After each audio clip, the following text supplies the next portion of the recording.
Hi everyone, welcome back to the channel. Let's continue our discussion on molecular simulations. Today I'll be talking about some basics of statistical mechanics. So this is the part 1 of the series of videos on statistical mechanics. So why do we need statistical mechanics for MD simulations? So typically in MD simulation we get the atom coordinates. So for example, if you have 10 atoms in your system, you get the x, y and z coordinates of all the 10 atoms for some number of time steps that you are going to run your simulation. So what happens is, using this trajectory, or this is actually called a trajectory. So using this trajectory details, we don't have much understanding about the system. We cannot get much insight into the system. But what we can do is, we can take these data, we can use some techniques, mathematical techniques, and we can get some statistical information from the system. Right? So all properties cannot be directly measured in an MD simulation. So what we want to do is, we want to measure an average property, which is an average over time or average over large number of atoms and molecules. That is typically what we do in real experiments. But since we are doing a computer simulation, we also need a same kind of average property that we can measure.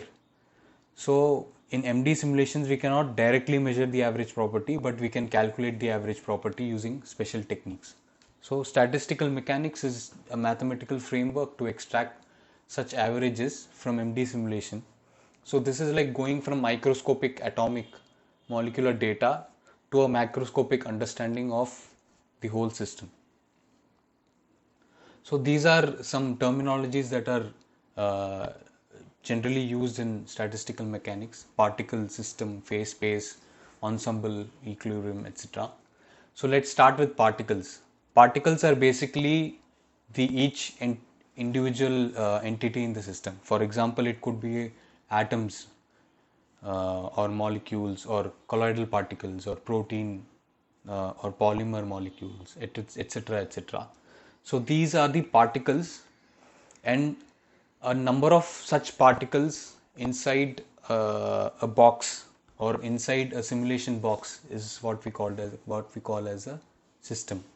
So if you have a collection of particles, and if you want to study the property of such a collection, that collection is called a system.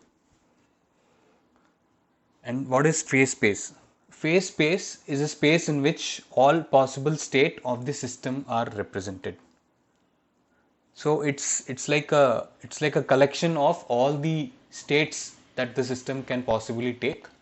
It's like a snapshot of all the states that you can take of a system. So for example, consider a single component. For example, let's consider argon. Let's consider a single component, single phase system of n number of particles, V volume and total energy E. So such a collection has each of the particle inside the system has its coordinates q and momentum p. So momenta is just the mass of the particle multiplied by the velocity of the particle. So both of these are q and p, both of these are vector quantities. So each particle has a specific coordinate at any instant of time and a momenta. And at any instant, the system can be specified microscopically by specifying the collection of all the coordinates and the momenta. Okay. So what do I mean by microscopically specifying is, for example, you capture the system at a specific state, specific point. So each atom, each molecule in your system has specific coordinates, xyz coordinates, and at that instant of time it has some specific velocity or momenta. So that is one snapshot or one microscopic picture of your system. So imagine a collection of such snapshots that is taken for all the possible states of the system. Okay, that whole collection is called the phase space. So we already know that q, the number of coordinates, we have three components, and similarly we have three components for momenta, that is the x, y and z components of momenta. Like I already told, both coordinate and momenta are vector quantities. So the total number of microscopic degrees of freedom is 6n. That is, if you have 100 particles, you have 600 microscopic degrees of freedom. And in this 6n dimensional space, in this 6n dimensional space, each point in this 6n dimensional space is called a phase point. So, and the collection of all the phase point of the system is called the phase space. What is an ensemble? Ensemble is just a collection of all possible states of the system under imposed constraints. So phase, we talked about phase space. Now an ensemble contains the phase space of a system, but now it is constrained with some constraint. Like for example, NVE. NVE is, we specify the total number of particles, the volume of the system and the total energy of the system, or we constrain the total number of particles, volume and the temperature of the system. So when you have such constraints, the distribution of microstates, it varies with the constraint that are imposed on the system. So it's like a collection of copies of the system in all possible states, in which each copy represent a particular state under the imposed constraint. It's like a collection of phase points that are bound by the imposed condition. So in this case, all, so we'll talk about probability density distribution of the phase and all that in the coming videos. So it will be even clearer when we look at that. So before going into the details of statistical mechanics, we have to understand the difference between using classical mechanics, that is Newtonian mechanics, and using Hamiltonian mechanics.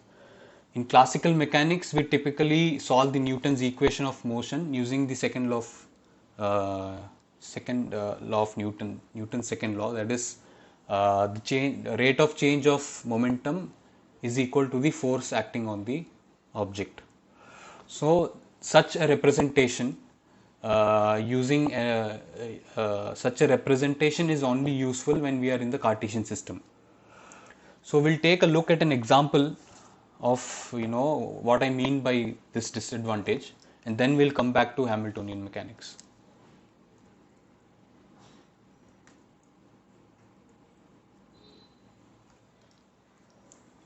So let's say we are considering a body which is under a two-dimensional Coulombic electric field, and the Coulombic attraction that is felt by the object is given by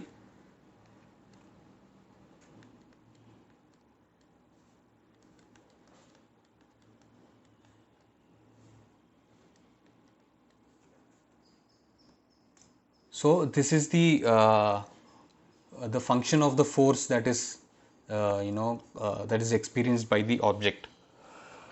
So this is in polar coordinates. So let's get back to basics. So since it's a two-dimensional force, we'll be only talking about a two-dimensional representation.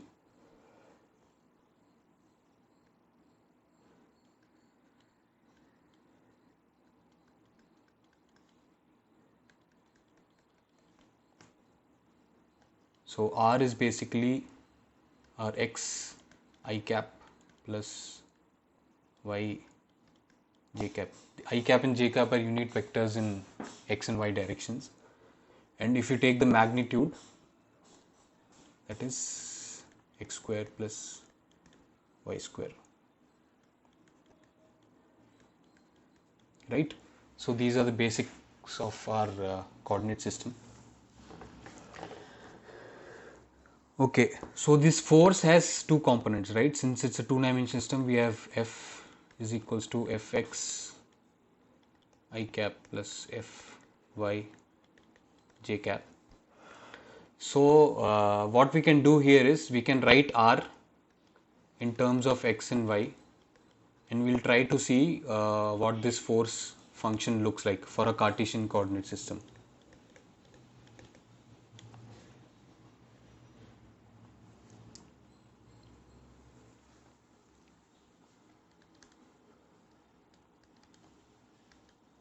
Just substitute r equals to x plus y, r square is equals to x square plus y square, where we have r.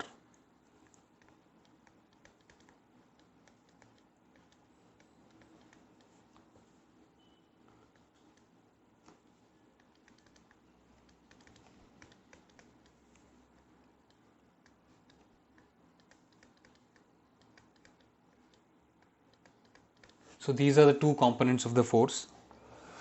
So according to the second law of Newton's second law, we have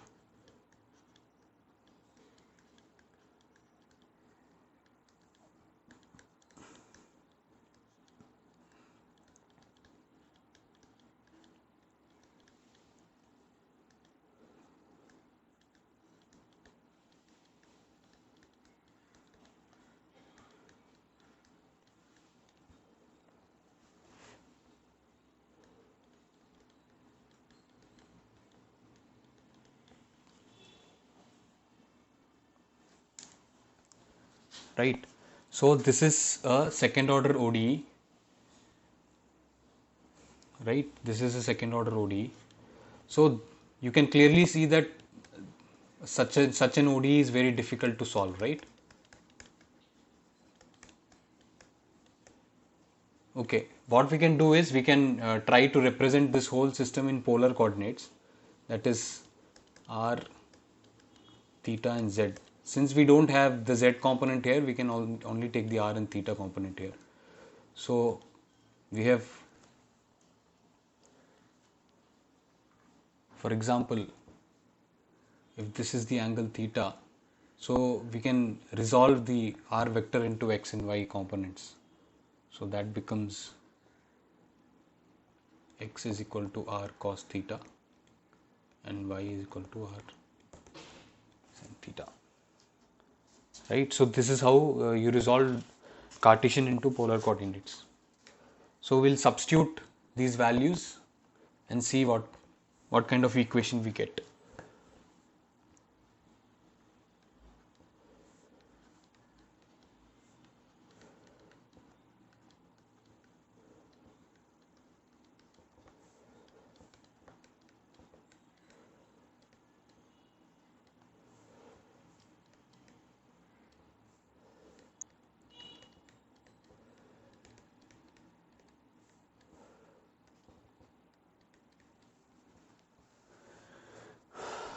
Now we need to solve this differential and see if we can simplify this equation further.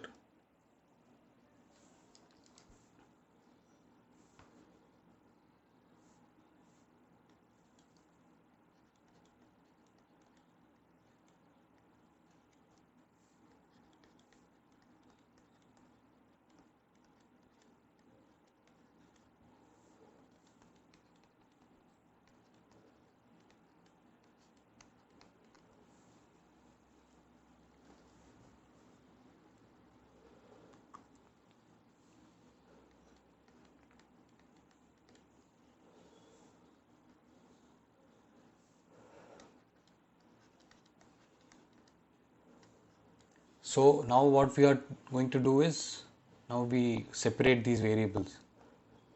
So we have cos theta dr by dt plus r d by dt of cos theta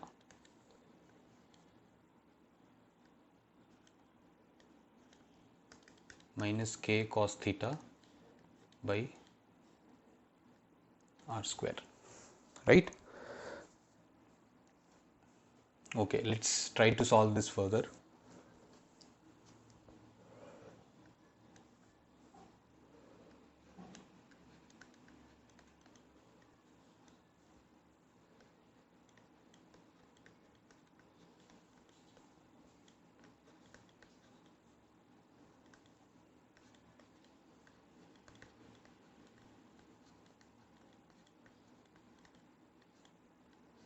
So what I've done here is, so we have cos r into cos theta here. So this becomes d by dt of cos theta, that is sin theta d theta, and sin theta comes out of, because it's a constant, it comes out of the differential, and we have d theta by dt.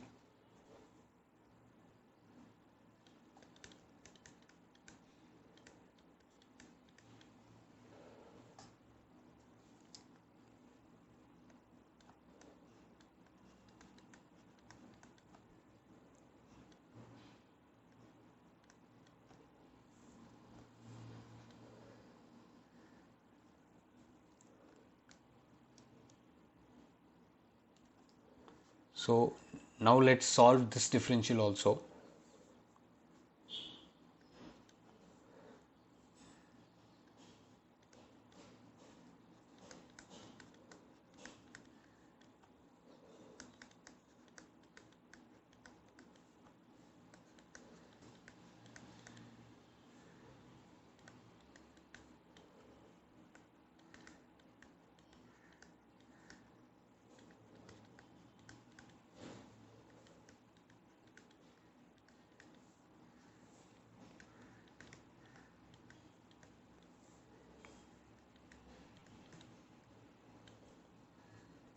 So this is how it looks like when we expand it.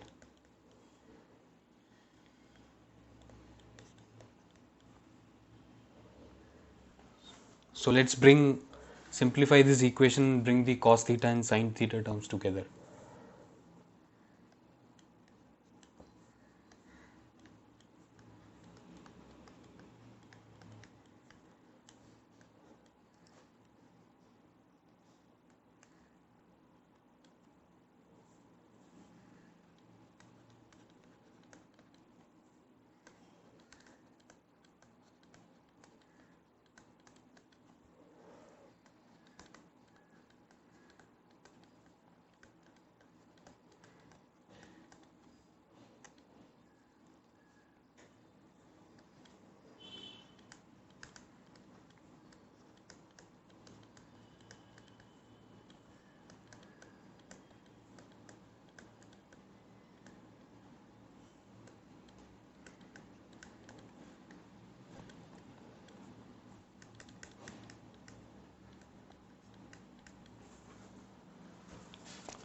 If you simplify this enough, you'll get this.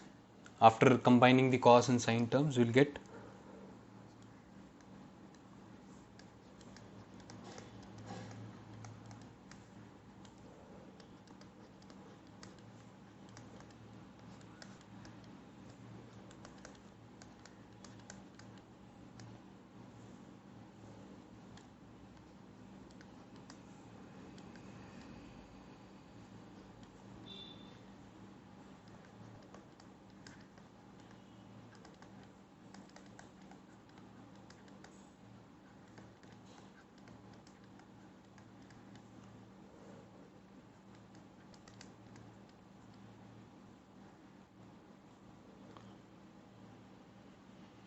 okay, let me do one thing. Let me write this whole thing in the new line.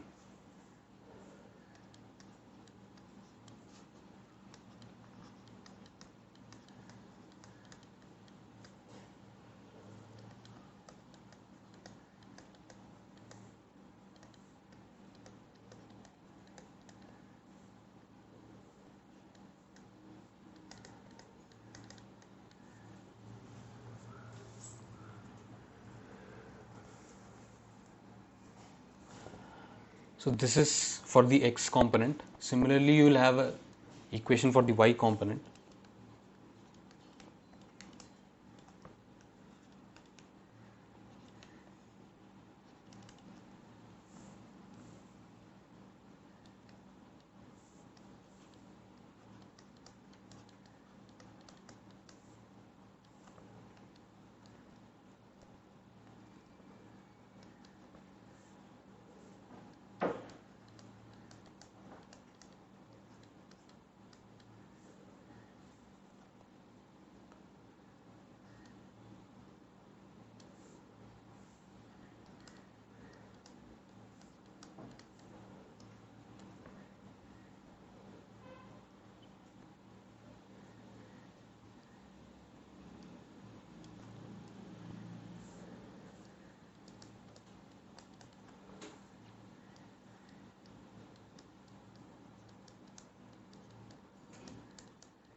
So these are the two components of the equations that we want to solve.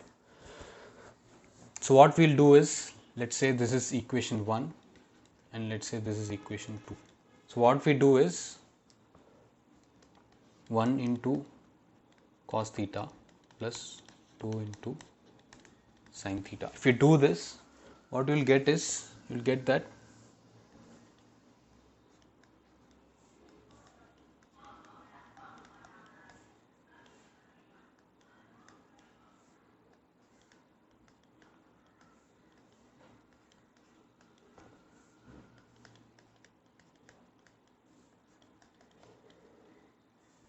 so this is just the first term in this equation, first term in both these equations.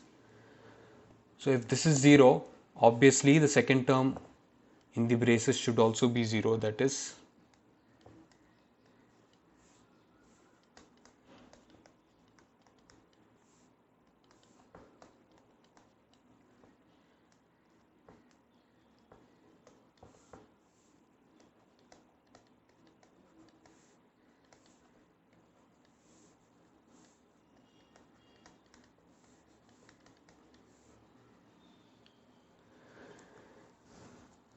so this equation can actually be simplified further and written as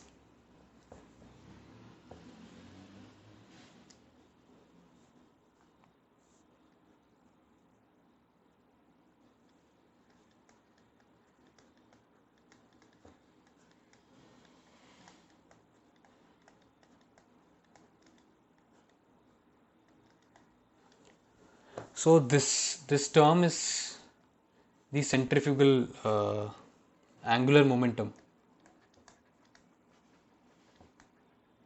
of the object.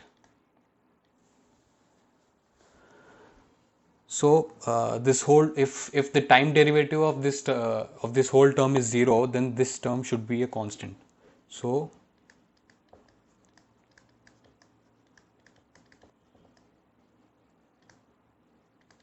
let's call it as L. So what we'll do is we'll substitute this, we'll substitute this to in this, so that we get the value of d theta by dt.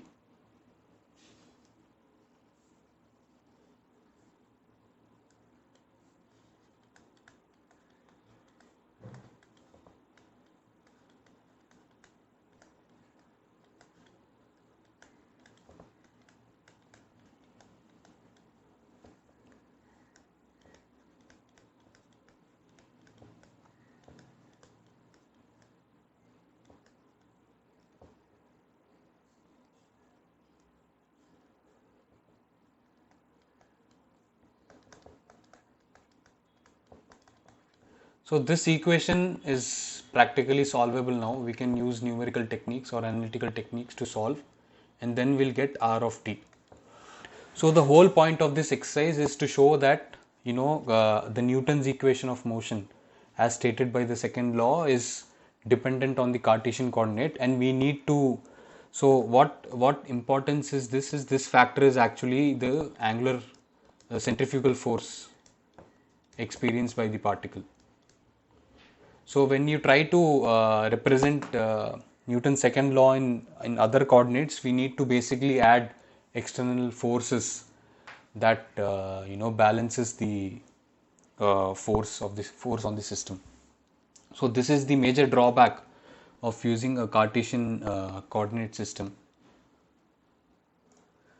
So instead of using using a specific coordinate system, we can actually use generalized coordinates, which is defined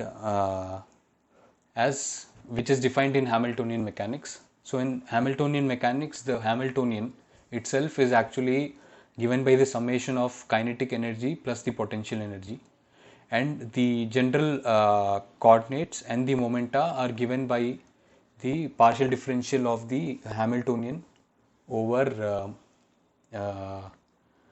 coordinate and momenta respectively.